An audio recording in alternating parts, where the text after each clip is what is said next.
Assalamualaikum warahmatullahi wabarakatuh. Salam Om Swastiastu, Namo Buddhaya, Salam Kebajikan.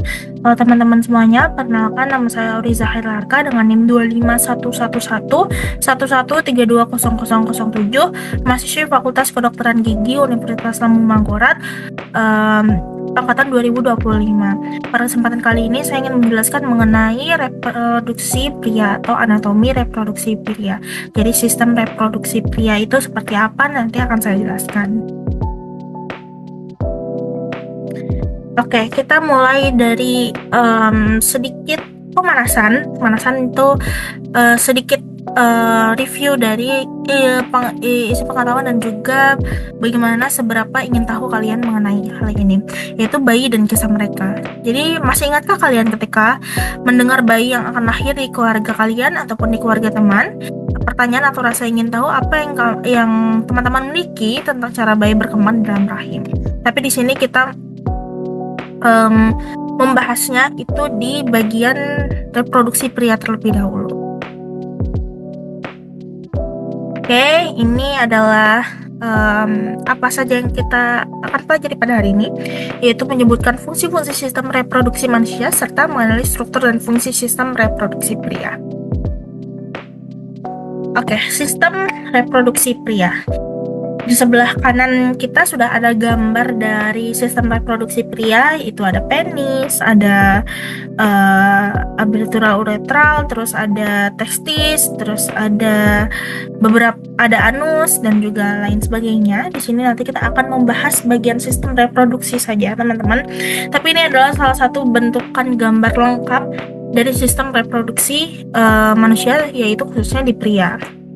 Oke, sistem reproduksi pria itu terdiri dari organ eksternal dan internal, jadi ada dua bagian yang bekerja sama untuk memproduksi dan menyalurkan sperma. Organ eksternal meliputi penis dan skrotum, sedangkan organ internal termasuk testis, epididymis, vas deferens, vesicula seminalis, prostat, dan uretra. Seluruh organ ini memainkan peran penting dalam fungsi seksual dan fertilitas. Sebelumnya saya sudah ada menjelaskan mengenai sistem oropatika. Itu tuh dari bagaimana sistem pembuangan dari racun-racun yang ada di tubuh kita atau zat-zat metabolisme yang tidak dibutuhkan dari tubuh kita itu bercampur dengan urin, yang itu nanti akan termasuk dalam sistem reproduksi ini, karena dia bukan hanya sistem reproduksi tapi ada fertilitas juga. Oke, sistem reproduksi manusia. Sistem ini memiliki 4 fungsi khusus. Yang pertama itu memproduksi gamet, sel telur, dan sel sperma. Di sini kita hanya membahas dari yang reproduksi pria, yaitu sel sperma. Lalu menyimpan dan membawa sel reproduksi ini, memelihara keturunan saat berkembang, dan memproduksi hormon. Jadi baik dari reproduksi pria maupun wanita itu sama-sama memproduksi hormon. Oke, ini adalah bagian-bagian besar, maksudnya itu bagian-bagian yang intinya saja, bukan lebih dalam lagi. Jadi ini adalah bagian-bagian dari sistem reproduksi pria. Yang paling kita ketahui pertama itu adalah penis. Ini adalah penis. Ini penis, yaitu digunakan untuk membuang air seni dari tubuh dan menyalurkan sperma untuk reproduksi seksual. Lalu ada seperti kita tahu yang biasanya disebut biji atau testis, yaitu memproduksi sperma dan testosteron, hormon seks pria yang mempengaruhi perkembangan tubuh. Lalu ada uretra. Uretra ini jalur dari kantong ini, dia ada saluran untuk air seni dan air mani saat keluar dari tubuh. Lalu ada prostat. Prostat ini adalah salah satu organ yang memproduksi cairan yang bercampur dengan sperma untuk membentuk air mani, menjaga dan melindungi sperma. Jadi dia itu, kalau misalnya kita sebut dia air semen, teman-teman. Lalu ada vas deferens. Yang vas deferens yaitu membawa sperma dari testis ke uretra saat ejakulasi. Kita akan bahas lebih detailnya lagi setelah ini. Oke, yang pertama ada testis. Testis adalah organ utama dalam sistem reproduksi pria yang berfungsi menghasilkan sperma dan hormon testosteron. Di dalam testis terdapat tubulus seminiferus, tempat berlangsungnya spermatogenesis, yaitu proses pembentukan sperma ya. Spermatogenesis itu adalah pembentukan sperma. Testis juga memiliki sel Leydig yang memproduksi testosteron dan sel Sertoli yang mendukung perkembangan sel sperma. Nah, selain dia tempat memproduksi, dia juga dia bukan hanya menghasilkan sperma tapi juga menghasilkan hormon testosteron. Bagaimana cara meningkatkan hormon testosteron? Itu salah satunya dengan berolahraga, terutama melatih di bagian betis atau di bagian kaki. Biasanya kalau anak gym itu nyebutnya atau leg day, teman-teman. Oke, ini ada epididymis. Tadi itu ada testis. Ini testis di sini yang bentuknya seperti biji, ya, ada di bawah penis. Sedangkan ini adalah epididymis. Ini dia. Oke, epididymis merupakan saluran panjang yang melengkung di bagian atas dan belakang testis. Ini testis dan ini head of epididymis atau epididymis. Ini head of epididymis dan ini tail of epididymis. Jadi dia ada kepalanya, ada buntutnya. Saluran ini berfungsi sebagai tempat pematangan sperma selama beberapa minggu. Sperma yang keluar dari testis belum sepenuhnya matang, jadi perlu dimatangkan lagi oleh epididymis. Jadi epididymis ini berperan penting dalam mempersiapkan sperma agar dapat bergerak dengan baik saat proses ejakulasi. Ya, fungsinya untuk apa? Ya, fungsinya supaya sperma itu dapat memasuki ke sel telur. Jadi dia bisa menuju ke sel telur. Seperti itu. Lalu ada phase difference, ini tidak ada gambar jelasnya, namun phase difference ini dia kalau dilihat dari ilmu histologi dia seperti ini, phase difference. Dia ada seperti mahkotanya, lalu dikelilingi beberapa saraf atau ini jaringan ikat bukan ya? Seperti jaringan ikat. Phase difference adalah saluran yang membawa sperma dari epididymis menuju ductus ejaculatorius. Selama perjalanan, sperma bercampur dengan cairan dari vesicula seminalis dan prostat yang membentuk semen, yaitu cairan semen. Phase difference memiliki dinding berotot yang membantu mendorong sperma melalui konstruksi peristaltik.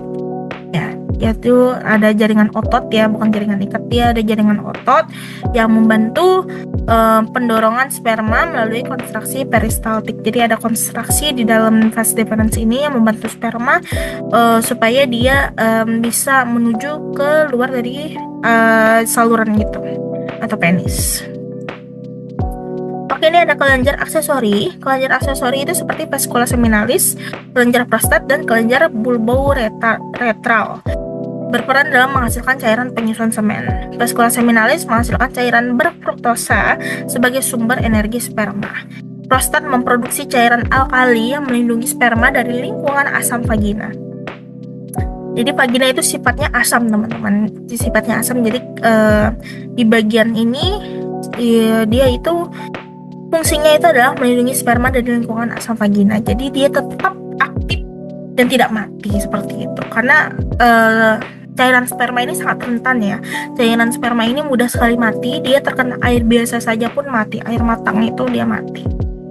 Dia terkena oksigen pun mati. Kelenjar bulbouretral itu mengeluarkan cairan pelumas sebelum ejakulasi. Itu biasanya disebut cairan semen. Jadi cairan itu berbentuk netral, terus dia cairannya itu seperti gel, seperti cairan pelumas natural yang dikeluarkan oleh penis atau sistem reproduksi pria. Ini ada spermatogenesis, yaitu proses pembentukan sperma yang berlangsung di tubulus seminiferus testis. Prosesnya berlangsung sekitar 64-72 hari dan melibatkan perubahan sel spermatogonium menjadi spermatozoa matang. Yang pertama dia spermatogonium dulu, terus dijadikan primary spermatocyte, yaitu ada meiosis, itu pembelahan di mesos 1 sama mesos 2, ada secondary spermatocyte, lalu ada spermatid, itu nanti akhirnya akan menjadi sperm atau sperma, yang intinya dia nanti akan dimatangkan tadi di epididymis. Spermatogenesis itu dipengaruhi oleh hormon seperti testosteron, FSH, dan LH. Setelah terbentuk, sperma dipindahkan epididymis untuk tahap pematangan. Oke. Jadi dia akhirnya dimatangkan di epididymis, tapi dibentuk dulu di testis. Ini spermatogenesis ini terjadi di testis. Oke, ini ada penis. Penis ini ya seperti yang kita ketahui, penis bentuknya seperti ini dan ukurannya bermacam-macam. Biasanya kalau di Indonesia itu rentang dari 10 sampai 17 cm. Penis terdiri dari jaringan erektil yang dapat mengembang saat terisi darah. Ini jaringan erektil di sekitar sini. Jadi dia bisa menyusut, bisa mengembang ketika dia ejakulasi, dia ereksi. Struktur utama penis adalah korpus cavernosum dan korpus spongiosum yang mengelilingi uretra. Selain berfungsi dalam hubungan seksual, penis juga berperan sebagai saluran keluarnya urin dari tubuh. Sistem ereksi dan ejakulasi dikendalikan oleh interaksi saraf dan hormon. Jadi hormon tadi kan sudah saya sebutkan kalau misalnya ada hormon yang berperan penting dalam sistem reproduksi. Nah, itu yang mengatur dari ejakulasi oleh penis tersebut. Nah, ini bagian rongga-rongga korpus cavernosum dan korpus spongiosum yang mengelilingi uretra. Nah, di sini, nah itu nanti dia akan mengembang ketika dia mengalami ereksi dan ejakulasi. Oke, ini adalah hormon reproduksi dari hormonal control of reproduction, yaitu hormon testosteron. Hormon testosteron itu salah satunya. Hormon testosteron itu merupakan hormon utama pada pria yang berfungsi mengatur libido, pertumbuhan otot, suara, dan karakteristik seksual. Oke, PSH itu berperan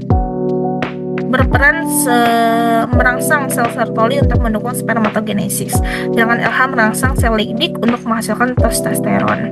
Ketiga hormon ini bekerja secara seimbang dalam menjaga kesehatan reproduksi pria. Tadi ini yang female, ini yang male. Ada hipotalamus, itu nanti akan dipengaruhi oleh otak, itu testosteron itu menuju ke otak, itu ada pituitary gland, ada testis yang masuknya ke sini, FSH, LH, seperti itu.